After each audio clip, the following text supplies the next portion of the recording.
नमस्कार, मैं एन के Singh short hand tutorial and art में आपका पुनः स्वागत करता हूँ। आज एक नया चैप्टर 12 स्टार्ट करने से पहले मैं चाहता हूँ कि आपको अपने चैनल के बारे में कुछ जानकारी दे दूँ। मैंने अपने चैनल्स में कुछ प्लेलिस्ट बना रखे हैं जिसके माध्यम से आप पूरे स्टेनोग्राफी कोर्स को देख सकते हैं और एक उसमें चैनल में ही एक आर्ट का प्लेलिस्ट भी दिया गया है जिसमें कैलीग्राफी एंड ड्राइंग से रिलेटेड कुछ वीडियोज हैं।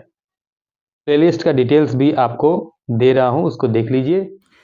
If you want to learn the art of stenography in online mode, then you are at the right place. By subscribing to my YouTube channel Encasing Shorthand Tutorial and Art and clicking on online complete course of English shorthand in my playlist, you can learn the complete course of stenography from the starting to till date. मेरे YouTube channel एनकेसिंग short hand tutorial and art को subscribe करके और उसकी playlist में online complete course of English short hand पर click करके आप स्टेनोग्राफी का पूरा कोर्स शुरू कर सकते हैं।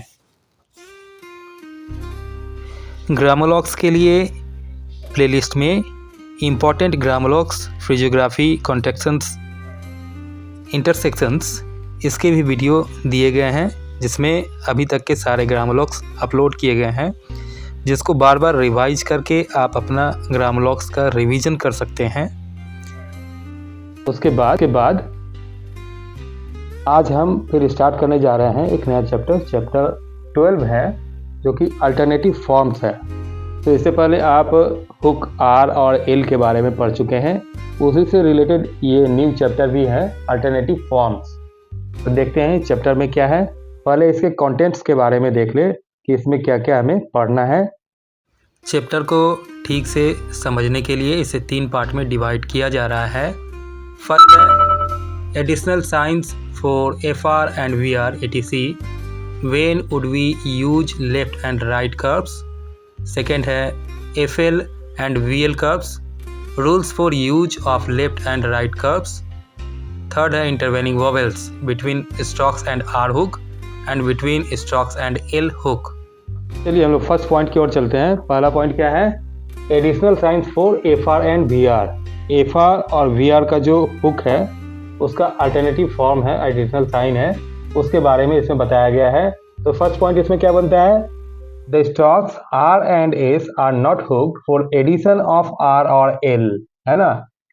स्ट्रोक आर जो था डाउनवर्ड कर्व वाला और एस का, ये दोनों क्या बता रहा है कि हुक इसमें फॉर्म नहीं होता है।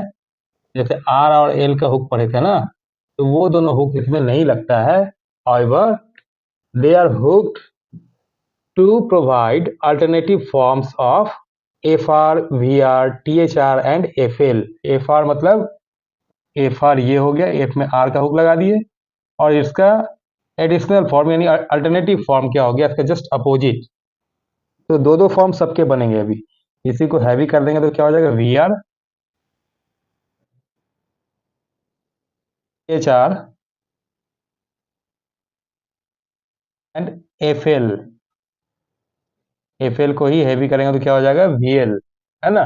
तो सबके एक एक अल्टरनेटिव इसमें फॉर्म बन रहा है, यानी कि दो बन रहा है। ठीक है, तो इसके बारे में देखते हैं अभी।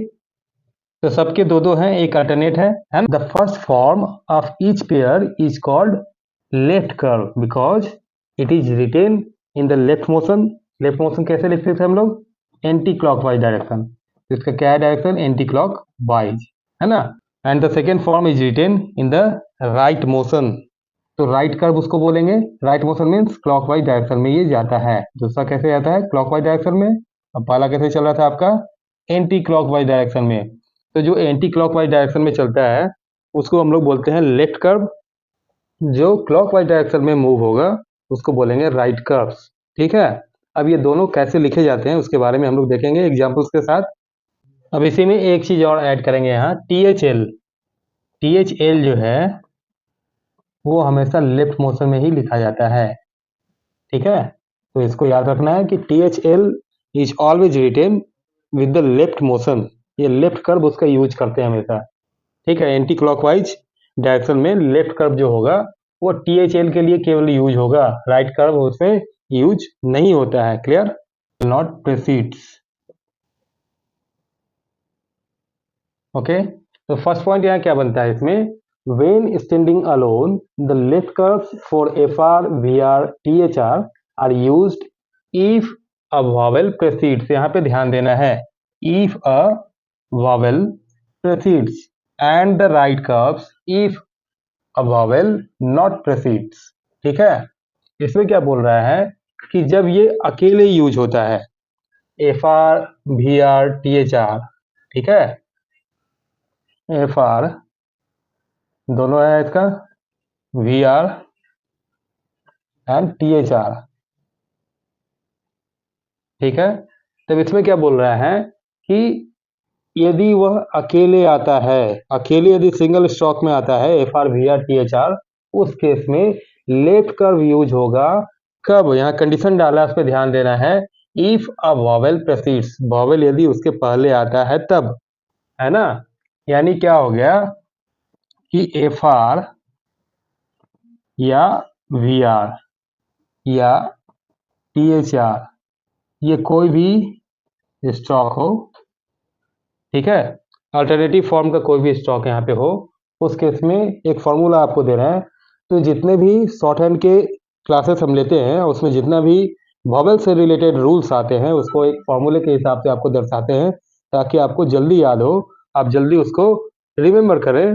तो इसके लिए एक फॉर्मूला फिर यहाँ पे मैं दे रहा हूँ कि FR, VR, THR इससे पहले किसका प्रोनाउंसिएशन हो, वॉवेल का, है ना। इफ अ वॉवेल प्रेसीड्स, यदि इसके पहले एक वॉवेल साइन आ जाता है, वॉवेल का प्रोनाउंसिएशन आ जाता है, इस केस में हम क्या करेंगे, हमेशा लेफ्ट कर्व यूज करेंगे।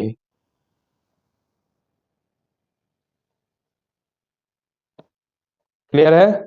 ठीक है, तो यहाँ मेरा फॉर्मूला क्या बनता है, FR, VR, THR इसके पहले यदि वॉवेल साउंड आता है, यदि किसी भी वॉवेल साउंड को ये फॉलो करता है, उसके बाद यदि ये स्ट्रोक आते हैं, ठीक है, उस केस में हम लोग लेफ्ट कर्व का यूज करेंगे। इधर हो गया लेफ्ट, ये लेफ्ट कर्व है और ये है राइट कर्व, ठीक है। Left curve means anti clockwise direction, right curve means clockwise direction. तो क्लियर है यहाँ से ये फॉर्मूला। यदि FR, VR, THR या कोई भी अल्टरनेटिव फॉर्म जो है उसके बाद यदि वॉवेल साउंड आता है ना, यानी कि पहले नहीं आए बाद में आए, उस केस में हम लोग हमेशा राइट कर्व यूज करेंगे। क्लियर है? तो इस फॉर्मूले को भी आप याद रखें तो इस चैप्टर का सारांश आपको मिल जाएगा, आप एग्जैक्टली समझ जाएंगे कि वॉवेल हमको कहाँ देना है और वॉवेल जब दे रहे हैं तो किस कर्व स्ट्रोक का यूज हम करेंगे, लेफ्ट कर्व या राइट कर्व का। क्लियर है? अब कुछ एग्जाम्पल्स के माध्यम से इस रूल को हम लोग समझने की कोशिश करेंगे, है ना। तो देखते हैं उसको। आफरे, आफरे में देख रहे हैं क्या कि पहले आ का प्रोनाउंसिएशन आ गया, तो FR और VR के पहले यदि वॉवेल आता है तो हम लोग क्या करते हैं, यहाँ लेफ्ट कर्व का यूज करते हैं, है ना। आफरे, क्लियर है? पहले वॉवेल आया तो हम लोग लेफ्ट कर्व का यूज किए, लेकिन फे बाद में वॉवेल आया तो हम लोग वॉवेल का बाद में आ रहा है इसलिए हम लोग राइट कर्व का यूज करेंगे। ईथर,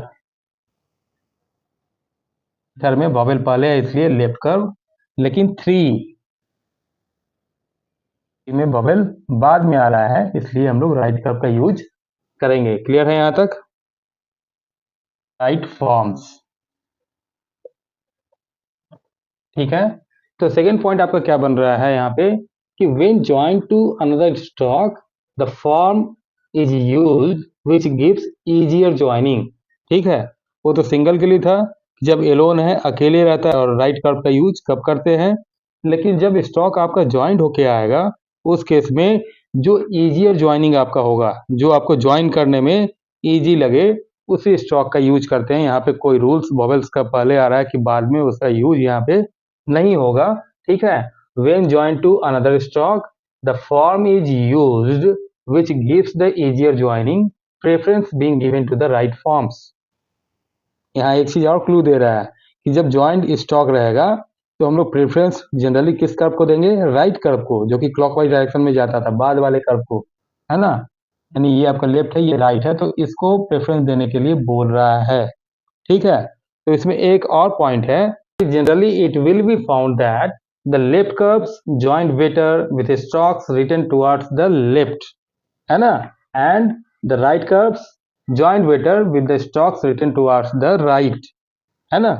तो उसके बाद यदि कोई लेफ्ट वाला स्ट्रोक आता है तो लेफ्ट कर्व में लेफ्ट ही लगाएंगे, और उसके बाद कोई राइट कर्व की तरफ, राइट साइड की तरफ कोई स्ट्रोक्स आ रहा है तो हम लोग राइट कर्व का यूज करेंगे। बोल रहा है कि लेफ्ट कर्व जो है वो जनरली बेटर ज्वाइनिंग होगा किसके साथ? जिसके साथ यदि उसके बाद लेफ्ट साइड में कोई स्ट्रोक का डायरेक्शन आ रहा हो, है ना? सेम उसी तरह राइट कर्व जनरली उसके साथ ज्वाइन होगा जो कि राइट डायरेक्शन में उसके बाद यदि कर्व ज्वाइन हो रहा है, यानी इस साइड में। अब इसको कुछ हम लोग एग्जाम्पल्स के माध्यम से इस दोनों पॉइंट को देखते हैं, है ना? तब आपका क्लियर होगा।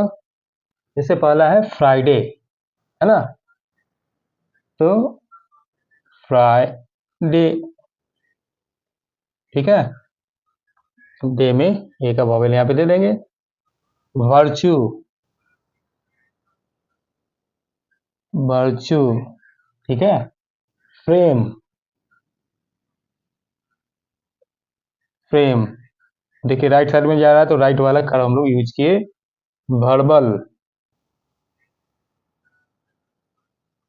Verbal, thermal, thermal, leather, leather, clear है? तो इसके अलावा भी कुछ एग्जाम्पल्स आपके एक्सरसाइज में दिए हुए हैं, एक्सरसाइज में कुछ वर्ड्स होंगे, उसको आप लोग बनाइए, है ना? इजीली इसके हिसाब से, इस रूल्स के हिसाब से बनेंगे, और उसमें कोई भी डिफिकल्टी आता है तो कमेंट्स बॉक्स पे जरूर लिखिए, याद रखना है। और ग्रामरलॉक्स को याद करने के लिए हमारा शॉर्ट वीडियो भी देख सकते हैं, जिसको कि प्लेलिस्ट में मैंने दिया हुआ है, तो उसको भी बार बार रिवाइज करें तो आपका ग्रामरलॉक्स लगभग याद रहेगा, तो उसका भी रिवीजन करते रहिए। अभी तक के लिए इतना ही, बेस्ट ऑफ लक।